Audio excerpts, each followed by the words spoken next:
Yung mga tauhan, officers and men ng Philippine Coast Guard, we understand tuloy-tuloy pa rin sa paghatid ng tulong dun sa mga areas naman na naapektuhan ng magkakasunod na bagyo. At ang pinakahuli nga rito, itong si Opong. Captain, ma'am.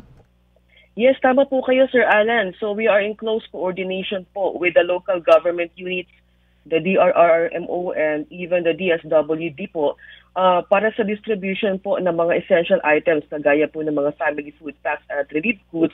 At the same time, we're also helping sa pagkandak po ng mga clearing operations.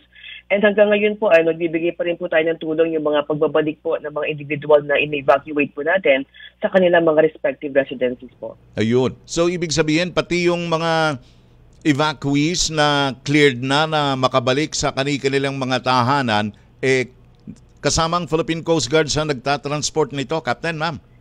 Yes po, we are using yung ating mga land mobility vehicles. So tayo po ay tumutulong sa mga pagbabalik ng ating mga individual sa kanilang mga tahanan po.